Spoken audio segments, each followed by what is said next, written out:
सबसे पहले हम लोग समझते हैं कि सीक्वेंस क्या होता है। देखो सीक्वेंस वो होता है, कोई भी नंबर अगर किसी एक इस तरह के ऑर्डर को फॉलो कर रहा है और एक ऑर्डर में इंक्रीजिंग या डिक्रीजिंग फॉर्म में चल रहा है ना, तो उसे हम लोग सीक्वेंस बोलते हैं। जैसे अगर हम कोई भी नंबर यहाँ पे लिख दें, 3-4 नंबर, तो मैंने लिखा 2, फिर लिखा 4, फिर लिखा 6, फिर लिखा 8, है ना। ऐसे एक और नंबर लिखता हूँ 3, 3 9, 3 27, 3 81, है ना। या फिर हम लोग एक 4, 4 का 4 ना लिख करके यहाँ लिखते हैं 16, उसका स्क्वायर रूट हो गया 4, उसका स्क्वायर रूट हो गया 2, उसका 1। ठीक। अब आगे सीरीज चलती रहेगी। कुछ भी इस तरह के ऑर्डर में डेफिनेट ऑर्डर को फॉलो करें तो उन्हें हम लोग सीक्वेंस बोलते हैं। ठीक है। और इस सीक्वेंस का अपना एक स्ट्रक्चर होता है। जैसे अगर हम लोग इस सीक्वेंस की बात करें तो इसमें कैसे चल रहा है, 2n के फॉर्म में चल रहा है नंबर। ठीक है। इसमें कैसे चल रहा है, n स्क्वायर के फॉर्म में चल रहा है, नहीं इसमें कैसे चल रहा है, 3n के फॉर्म में चल रहा है। ठीक है। यहाँ पे कैसे चल रहा है, √n के फॉर्म में चल रहा है। तो अपना एक ऑर्डर फॉलो कर रहे हैं लोग। इस तरह के जो अरेंजमेंट होते हैं नंबर्स के, उन्हें हम लोग सीक्वेंस बोलते हैं। और जब इन्हीं सीक्वेंस के बीच में कोई एडिशन या सब्ट्रैक्शन साइन आ जाता है ना, तो इसे हम लोग सीरीज बोलना स्टार्ट कर देते हैं। ठीक। अब सीरीज में हमारे पास बहुत सारी सीरीज पढ़ने को है, जैसा हम लोगों ने क्लास 10 में पढ़ा है और इस बार भी पढ़ना है। सबसे पहला AP, arithmetic progression. Arithmetic progression. दूसरा है जीपी, ज्योमेट्रिक प्रोग्रेशन। तीसरा है एचपी, हार्मोनिक प्रोग्रेशन। और चौथा है मिक्स प्रोग्रेशन, या सम स्पेशल सीरीज नाम का चैप्टर आएगा। ठीक है। तो आपको मेनली ये 3 पढ़ने हैं और सम स्पेशल सीरीज वाला चैप्टर, ये 4 मेरे को पढ़ने हैं, जिसमें से आपको एक का तो आइडिया है एपी कैसा होता है। एपी ये हम लोगों ने क्लास 10 में एक बार तो देखा है। ज्योमेट्रिक प्रोग्रेशन, हार्मोनिक प्रोग्रेशन में कुछ डिफरेंट है, वो हम लोग पढ़ेंगे आगे चल करके जैसे चैप्टर में आगे बढ़ेंगे। तो अभी हम लोग स्टार्ट करेंगे अर्थमेटिक प्रोग्रेशन से। पहला एपी से स्टार्ट करते हैं। ब्रीफ आइडिया तो आप सबको है क्लास 10 से ही कि अर्थमेटिक प्रोग्रेशन क्या होता है। एक ऐसी सीरीज जहां पर दो टर्म के बीच का डिफरेंस सेम हो। जैसे एक एग्जांपल लेते हैं हम लोग। पहला एग्जांपल मेरा था जो 2 4 6 8 का, है ना। इस तरह से सीरीज जो हमारी बढ़ रही थी, हम देख रहे थे कि हर दो टर्म कॉन्जिक्यूटिव टर्म के बीच का डिफरेंस जो है, अगर उसे फिक्स वैल्यू मान लें तो वो सेम है। हर जगह क्या है, हर जगह पे 2 ही है कि नहीं, दिख रहा है आपको। तो इस तरह के जब हमारे पास कोई सीरीज हो जहां पर दो कॉन्जिक्यूटिव टर्म के बीच का डिफरेंस ऑलवेज सेम हो, तो इस तरह के हम लोग सीरीज को क्या बोलते हैं, अर्थमेटिक प्रोग्रेशन। और इस अर्थमेटिक प्रोग्रेशन के इस डिफरेंस को हम लोग कॉमन डिफरेंस बोलते हैं, है ना। इसको फर्स्ट टर्म बोलेंगे, आप सभी जानते हैं। इसको हम लोग कॉमन डिफरेंस बोलते हैं, इसे सीडी से डिनोट करते हैं। जनरली हम लोग फर्स्ट टर्म को A1, सेकेंड टर्म को A2, A3, A4 इस तरह से डिनोट करते हैं, या कहीं कहीं T1, T2, T3, T4 इस तरह से भी डिनोट किया जाता है। ठीक है। तो अगर इसका जनरल फॉर्म लिखे, तो ये तो मैंने आपको 2 4 6 8 के फॉर्म में बता दिया। अगर हम लोग जनरल फॉर्म में लिखे T1, फर्स्ट टर्म अगर हमारा किसी सीरीज का A है ना, और हम लोग मान के चल रहे हैं कि जो हमारा कॉमन डिफरेंस अभी तक मैंने माना है वो क्या है, इसे मैं D मान ले रहा हूँ। ठीक। तो हमारा सेकंड टर्म क्या हो जाएगा, ऑब्वियस सी बात है D ऐड होगा। थर्ड टर्म क्या होगा, एक और D उसमें ऐड हो जाएगा, तो A+D+D मतलब A+2D हो जाएगा। फोर्थ टर्म क्या होगा, A+2D में एक और D ऐड होगा, सब में D ही D ऐड हो रहा है, तो यहाँ पे भी 3D हो जाएगा। इस तरह से हमारी सीरीज बढ़ती जाएगी। T5 क्या होगा, A+4D होगा। यहाँ तक की बात सबको समझ में आ रही है, यस सर। सबको। Yes sir. चलिए, तो अगर इसको मैं फॉर्मुलेट करने की कोशिश करूँ, फॉर्मूला बनाने की कोशिश करूँ कि इस सीक्वेंस से हमारा, जैसे हमारे पास पिछले पेज में हमने देखा कि ये हमारा एक जनरल टर्म आ जा रहा था, तो इसी सीरीज का अगर एक जनरल टर्म निकालना हो, वो हम लोग कैसे फाइंड करेंगे। अगर मान लिया सीरीज में n टर्म्स हैं, तो हम लोग देख रहे हैं फर्स्ट पोजीशन का जो टर्म है उसकी वैल्यू को कुछ हम लोग इस तरह लिख सकते हैं। इस तरह से A+1 - 1 × D, क्योंकि यहाँ पे D की वैल्यू 0 है। इसी तरह से हम लोग इसको लिख सकते थे A+ सेकेंड टर्म है तो 2 - 1 इंटू डी। इसी तरह से इसको हम लोग लिख सकते थे ए प्लस, थर्ड टर्म है तो 3 - 1 इंटू डी, 3 - 1 की वैल्यू 2d की आएगी। इसको भी हम लोग लिख सकते थे ए प्लस 4 - 1 इंटू डी, और इसको भी हम लोग लिख सकते थे ए प्लस 5 - 1 इंटू डी। इस स्ट्रक्चर को अगर हम लोग फॉलो करते हुए चलें तो हम लोग देख रहे हैं ये जो वैल्यू है ये n की वैल्यू है, nth नंबर की, जिस पोजीशन का टर्म है। 1 का टर्म है तो यहाँ 1 आया, 2 टर्म है तो सेकंड आया 2 आया, थर्ड टर्म है तो 3 आया, फोर्थ टर्म है तो 4 आया, 5 टर्म है तो 5 आया। इसी तरह से अगर हम लोग इसी इसी सीक्वेंस को फॉलो करते हुए इस सीरीज का एक जनरल टर्म मीन्स Tn या An निकाल लें, इसको An भी बोला जाता है, तो हम लोग कहाँ पहुंचेंगे? फर्स्ट टर्म तो सेम ही होता है, यहाँ पर n आ जाता है n - 1 इंटू डी, और यही हमारा फॉर्मूला है Tn का, जो कि एक इंपॉर्टेंट फॉर्मूला है, nth term of a arithmetic progression. समझ में आई बात ये सबको? Yes sir. Shweta, Saurabh, yes sir. Yes sir. चलिए यहाँ तक की बात अगर समझ में आई तो हम लोग और आगे बढ़ते हैं। अब देखते हैं कि ये हमारा nth टर्म, इस nth टर्म में हम लोग एक बात और जानते हैं कि यहाँ पर डिफरेंस हर जगह सेम है, आपको ये पता लग चुका है। तो किसी भी अर्थमेटिक प्रोग्रेशन की फर्स्ट कंडीशन क्या है कि दो सक्सेसिव टर्म के बीच का डिफरेंस सेम होना चाहिए। कभी भी आपसे क्वेश्चन पूछा जाता है कि अर्थमेटिक प्रोग्रेशन का ये सीरीज बनेगा कि नहीं बनेगा, तो आप क्या चेक करोगे? हमेशा उनके उस सीरीज के सक्सेसिव टर्म के बीच का डिफरेंस चेक करो। अगर डिफरेंस सेम आता है तो that will be arithmetic progression. Okay, next पे हम लोग आते हैं, एक डी का फॉर्मूला निकालते हैं। हम लोग ये भी देख रहे हैं कि किसी भी दो सक्सेसिव टर्म के बीच का डिफरेंस सेम है। अगर मैं T2 से T1 को माइनस करूंगा तो भी मुझे डी मिलेगा, T3 से T2 को माइनस करूंगा तो भी मुझे डी मिलेगा, T4 से T3 को माइनस करूंगा तो भी डी मिलेगा, T5 से T4 को माइनस करूंगा तो भी डी मिलेगा। मतलब हम लोग अगर ये कहें कि अगर मैं nth टर्म से उसके जस्ट पहले वाले टर्म, पोजीशन का टर्म, n क्या है? पोजीशन है उस टर्म की, तो n नंबर वाले टर्म पे n - 1 मतलब उसके जस्ट पहले वाले टर्म को सब्ट्रैक्ट करो तो मुझे आंसर में क्या मिलने वाला है? Common difference. ये एक दूसरा फॉर्मूला हो गया। ये सारे फॉर्मूले हम लोग ऑलरेडी देख चुके हैं क्लास 10 में, लेकिन फिर से मैं आपको रिकैप्सुलेट करा दे रहा हूँ। समझ में आ रही बात? Yes sir. चलिए अगला हम लोग देखते हैं,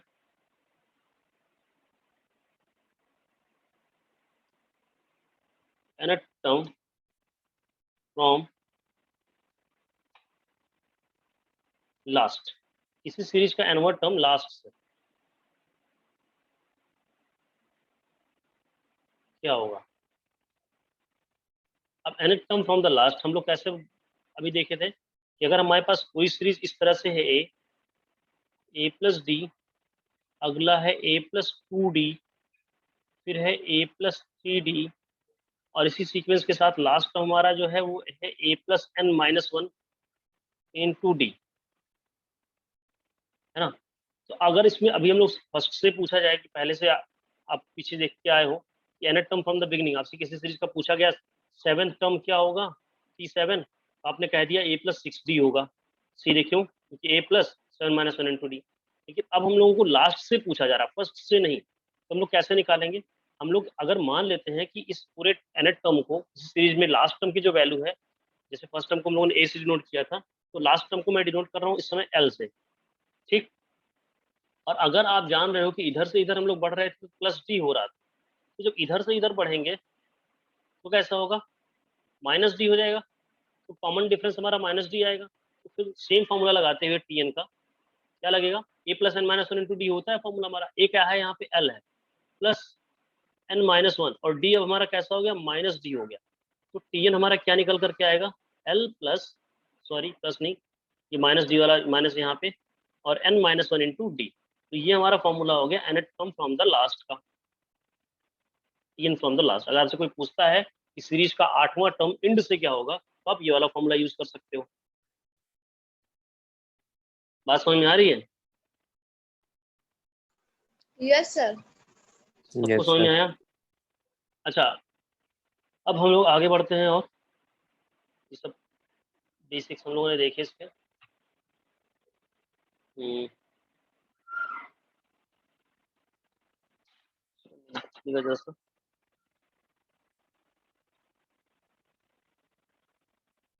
चलिए आगे हम लोग देखते हैं क्या कि Sn sum of the series क्या होता है?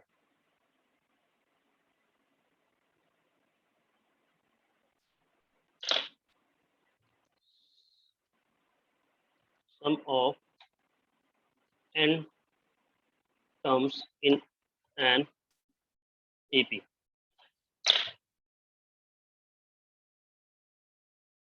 सबसे पहले हम लोग को ये सीखना है कि लिखने का तरीका क्या होगा। अगर हमारे पास कोई सीरीज है ना, तो हम लोग S1 मीन्स होता है sum of first term, sum of first one term. इसी तरह से S2 क्या हो जाएगा, sum of first two term. S3 क्या हो जाएगा, sum of first three term, है ना। जैसे हमारे पास अगर कोई सीरीज है 2 4 6 8 10, तो यहाँ पे S1 क्या हो जाएगा, सम ऑफ फर्स्ट टर्म मतलब 2 ही होगा। S2 क्या हो जाएगा, फर्स्ट के दो टर्म का सम 2 4 6 हो जाएगा। S3 क्या होगा, फर्स्ट के तीन टर्म का सम, तो 2 4 6 6 12। तो इस तरह से होता है ये टू, मतलब जैसे हम लोग nth टर्म पढ़ते थे, Pn में n1 टर्म होता था, यहाँ पे nth टर्म की nth टर्म की nth पोजीशन की बात नहीं हो रही है। Sum of first two first series की शुरुआत की तीन चार टर्म। इसी तरह अगर हम लोग Sn की बात करेंगे, तो सम ऑफ n टर्म, जितने भी टर्म है इस सीरीज में अगर n टर्म्स है तो सारे का सम। ये बात समझ में आई?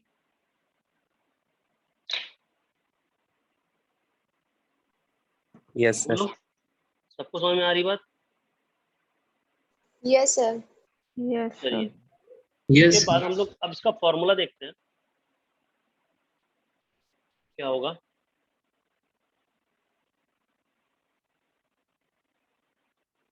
अब हमारे पास जैसे कोई सीरीज है A, फिर A प्लस डी, फिर A प्लस 2D। इसी तरह से सीरीज बढ़ेगी। लास्ट टर्म जो हमारा होगा A plus n minus 1 into D, उससे जस्ट पहले का सम टर्म होगा A plus n minus 2 into D. और इन सारे टर्म्स का हमें सम निकालना है, जिसको मैं डिनोट करने जा रहा हूँ Sn से। मान लिया सीरीज में n नंबर ऑफ टर्म है, तो Sn से डिनोट कर, तो इसको इस तरह से निकालेंगे। कोई दिक्कत इसमें? अगर इन सारे सम को ऐड कर दे तो हमें सम ऑफ n टर्म मिल जाएगा। अच्छा, ये भी जानते हैं कि अगर हम 1 प्लस 2 प्लस 3 करना चाहते हैं, तो चाहे इधर से एडिशन करें चाहे इधर से एडिशन करें, बात तो सेम आती है। तो एक बार हम इसको रिवर्स ऑर्डर में भी लिख लेते हैं। तो यह हो जाएगा A plus n minus 1 into D. अगला टर्म होगा A plus n minus 2 into D.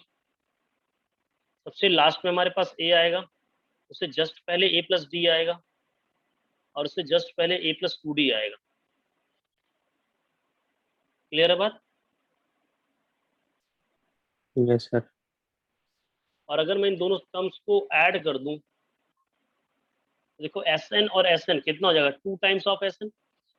इसमें मैं अगर इसको ऐड करूं, फर्स्ट टर्म से फर्स्ट टर्म को ऐड कर रहा हूं, तो A प्लस ए कितना हो गया, 2A, और plus n minus 1 into D, ऐसे ही बना रहेगा। फिर से प्लस सेकेंड टर्म को ऐड करें, तो देखिए A प्लस डी है और यहाँ पे A है, तो A और A ऐड होके तो 2A बन गया। प्लस में यहाँ पे n माइनस 2D था और एक प्लस डी और था, तो n माइनस 1D फिर आ जाएगा।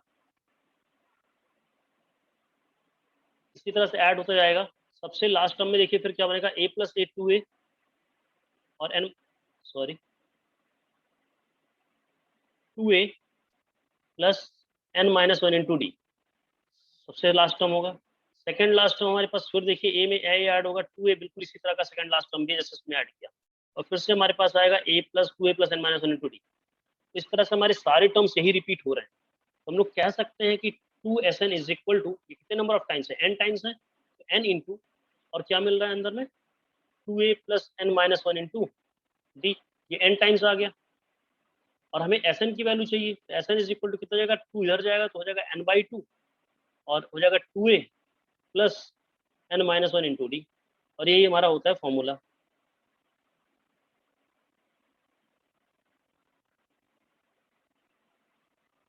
Sn का बात समझ में आ रही है? Yes sir. तो हम लोग फॉर्मूला सारा Yes, देखते जाएं। sir. हम लोगों ने 2 फॉर्मूला यहाँ पढ़े, थर्ड नंबर का फॉर्मूला यहाँ पढ़ा, फोर्थ फॉर्मूला यहाँ पे, और ये सारे फॉर्मूले हमारे लिए बहुत इंपॉर्टेंट है, बुक में है, लेकिन फिर भी आपको इसे याद रखना है दिमाग। अगला देखते हैं, एक और फॉर्मूला निकालते हैं, है ना, कि हम लोग एक चीज करके देखते हैं यहाँ पे। अगर हमारे पास सीरीज, फिर से वही मैं एग्जांपल ले रहा हूँ, छोटा सा एग्जांपल, इजी वाला, 2 4 6 8 इस तरह की सीरीज है। अगर मैं यहाँ पे S1 निकालूं तो आपको पता है 2 आएगा, S2 निकालूं तो फिर पता है 2 4 6 आएगा, S3 निकालूं तो 2 4 6 6 12 आएगा, और S4 निकालूंगा तो 12 8 20 आएगा। अब हम एक काम करते हैं कि यहाँ से S2 से S1 को माइनस करके देखते हैं क्या होता है। अगर मैं S2 माइनस S1 करूँ तो देखो 6 माइनस 2 क्या मिलेगा, 4 मिलेगा। S2 में से दो टर्म के सम में से मैंने एक टर्म का सम माइनस कर दिया तो मुझे 4 मिला। 4 की वैल्यू क्या है, T2 है। इसी तरह से अगर मैं S3 में से S2 को माइनस करके देखूं तो सम ऑफ 3 टर्म क्या है, 12 है, और माइनस S2 करके देखूंगा तो 6 आया, तो मुझे क्या मिलेगा, 6 मिलेगा। और 6 वैल्यू किसके, थर्ड टर्म की, तो यहाँ पे थर्ड टर्म आ गया। इसी तरह से S4 माइनस अगर S3 करते हैं हम लोग, तो S4 की वैल्यू है 20 और माइनस 12 आएगा 8, और 8 वैल्यू है हमारे पास T3 की, T4 की। तो हम ये देख रहे हैं कि S2 में से S1 माइनस कर रहे हैं, मतलब दो सक्सेसिव टर्म की सीरीज का सम माइनस कर रहे हैं, तो हमें सेकंड टर्म ही मिलता है। तो यहाँ पोजीशन होती है नंबर की, वही टर्म मिल जाता है। इसी तरह से अगर हम फॉर्मूला बनाएंगे तो बनेगा SN माइनस 1, मतलब सम ऑफ n टर्म्स और जस्ट उसके पहले तक के नंबर्स का सम। अगर हम सब्ट्रैक्ट कर देते हैं तो हमें क्या मिलता है सीरीज में,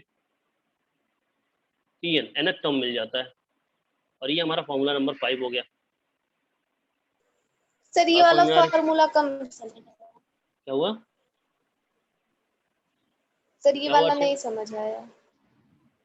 हम लोग देखो ना क्या कर रहे हैं, हमने आपको दिखाया कि जब मैं सेकंड दो टर्म के सम में से एक टर्म को हटा दिया तो हमारे पास बचा क्या, सेकंड टर्म ही तो बचा। तीन टर्म के सम में से मैंने दो टर्म के सम को हटा दिया तो मेरे पास एक थर्ड टर्म ही तो बचा। चार टर्म के सम में से थ्री टर्म का सम हटा दिया तो मेरे पास थर्ड टर्म ही तो बचा। तो इसी तरह हम कह रहे हैं कि चार सम में से तीन सम, अगर n नंबर्स के सम में से जस्ट उसके एक नंबर पहले तक के नंबर्स का सम माइनस कर दूं तो मुझे चौथा नंबर मिल जाता है, TN मिल जाता है। ये फॉर्मूला बना दिया मैंने। आई बात समझ में? यस सर, यस सबको सर। समझ में आया? Yes, sir. Yes, sir. Yes. Yes, sir. तो जितने भी हमारे बेसिक फॉर्मूले थे अर्थमेटिक प्रोग्रेशन के, वो भी फिनिश हो रहे हैं। एक और चीज हमें देखनी है, कैसे हम लोग नंबर सपोज करते हैं, है ना। तो जब हमारे पास हमें सपोज करने को दिया जाएगा 3 नंबर एपी में फाइंड करने हैं, 5 नंबर फाइंड करने हैं, तो how to suppose those numbers which are in the AP and 3 numbers 3 numbers 4 numbers 5 numbers. तो ये कैसे सपोज करेंगे हम लोग देखते हैं। अगर हमें सपोज करने हैं 3 नंबर्स एपी में, तो 3 टर्म्स इन एपी कैसे सपोज करोगे आप, देखो 3 टर्म्स इन एपी। आप इसको सपोज करोगे हमेशा a माइनस डी, ए और a प्लस डी। अच्छा, इसके पीछे की लॉजिक ये होती है कि जब भी कभी आपको क्वेश्चन दिया गया होता है तो आपको इनका सम दिया गया होता है और आपको नंबर्स फाइंड करने होते हैं, सम में डिफरेंस दिया गया होता है। तो जब भी सम दिया जाएगा आप देखो इन तीनों को ऐड करोगे तो डी और डी कैंसिल हो जाएगा। तो इस तरह से नंबर को हम लोग सपोज करते हैं कि इनके बीच का डिफरेंस डी है, वो तो मेंटेन ही है, लेकिन हमें अगर एडिशन दिया गया है तो हम एक वेरिएबल की इक्वेशन तक पहुंच जाए इनको ऐड करने का। तो इस लॉजिक के साथ हम इसे a minus D, A plus D suppose करते हैं, और सारे टर्म्स ऐसे ही सपोज करेंगे। अगर हमें 4 टर्म सपोज करने हैं एपी में, 4 टर्म्स इन एपी, तो हमें सपोज करना होगा a minus three D, A minus D, A plus D और a प्लस थ्री डी। यहाँ भी आप सक्सेसिव टर्म के बीच का डिफरेंस देखिए 2d है, सेम है, समय डी समय 2d डिफरेंस आ रहा है, लेकिन यहाँ पे फिर से ऐड करोगे तो 3d और dd कट जाएगा। ठीक है, इसी तरह से आपको 5 टर्म सपोज करने हैं एपी में, तो आप सपोज करोगे a minus 2d, A minus D, A plus D और a प्लस 2d। यहाँ भी सबके टर्म का बीच का डिफरेंस देखो आप डी ही डी आ रहा है, मतलब ये एपी में है, लेकिन ऐड करो तो सब में डी कैंसिल होता है। आपको याद ये रखना है कि जब भी आपको odd number of term suppose करने हैं तो इनके बीच का डिफरेंस हमेशा डी होता है, और जब आपको even number of term suppose करने होते हैं तो इनके बीच का डिफरेंस 2d होता है। आगे आपको 6 टर्म्स 7 टर्म भी सपोज करने की जरूरत पड़ गई तो आप इसी तरह से इसमें एक पीछे एक आगे बढ़ा सकते हो तो 7 टर्म्स आ जाएंगे। अगर 6 सपोज करने की जरूरत पड़ गई तो आप इसमें एक पीछे एक आगे बढ़ा दोगे, आ जाएंगे। लेकिन आपको इससे ज़्यादा पूछा नहीं जाता है, 3 4 5 तक ही पूछा जाता है, तो आपको इतना ही याद रखना है। 7वें नंबर की बात ये हो गई, 7वें या 6वें नंबर की जो भी बात थी, ये आपको इंपॉर्टेंट पॉइंट याद रखने को। ठीक है, समझ में आई बात?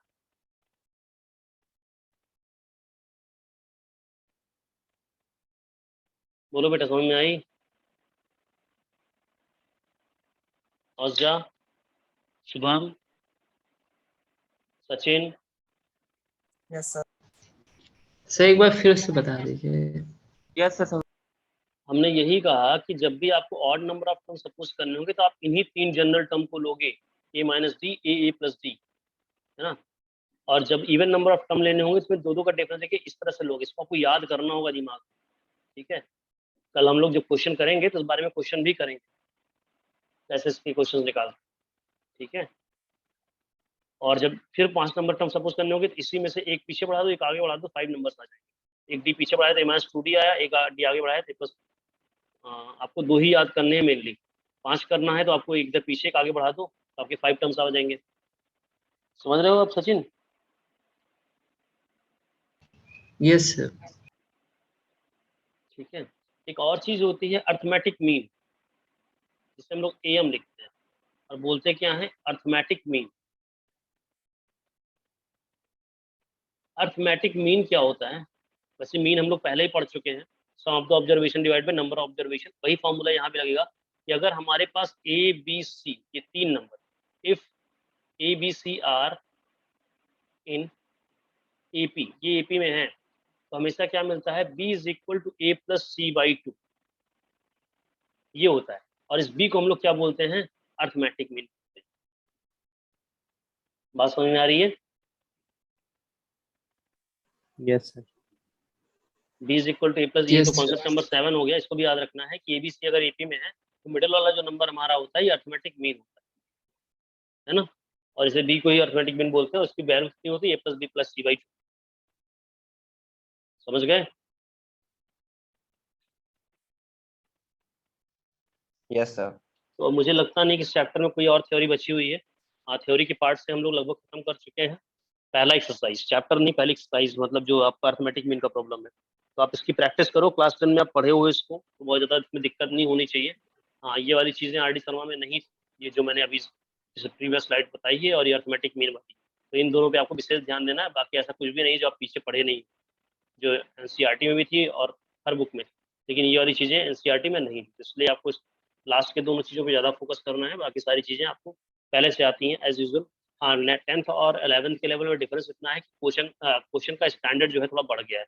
यहाँ पे क्वेश्चन थोड़े टफ होंगे, कॉन्सेप्ट वही यूज होगा बट क्वेश्चन टफ। क्लियर है बात सबको? Yes sir. तो आप लोग क्वेश्चन ट्राई करिएगा फर्स्ट चैप्टर Yes. के, फर्स्ट एक्सरसाइज के। जिसको कोई समस्या होती है वो हमें पूछेंगे, ठीक है। Okay sir. और इस वीक में टारगेट रखते हैं कि हम लोग खत्म कर लेंगे एनसीईआरटी से ये चैप्टर, अगर हो पाया, ताकि नेक्स्ट क्लास में जब हम लोग फिजिकली क्लास में मिलें तो फिर कुछ दिन हम लोग एक बार रिवीजन कर लें सारे चैप्टर्स का जो हम लोगों ने खत्म किए। चलिए फिर रखते हैं आप। धन्यवाद आप लोगों को। Thank you sir.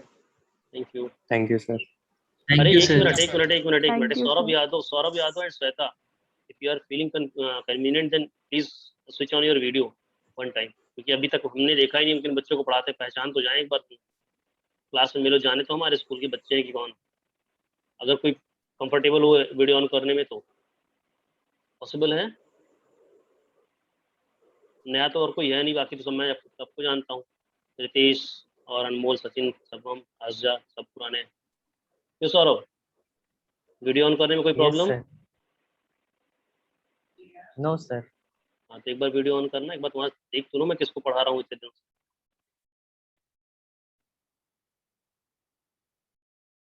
ओके, ठीक है, पहचान सकता हूँ तुमको। हाँ श्वेता,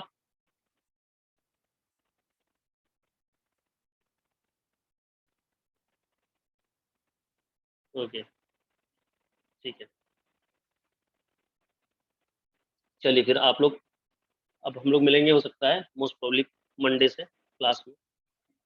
और एक बच्चा और एडमिशन लिया था, अच्छा बायोलॉजी में लिया था नया। मैथ्स में नए सिर्फ तुम ही दोनों हो ना, और कोई नया नहीं है। चलो फिर, thank you everyone. Thank you sir. Thank thank you sir.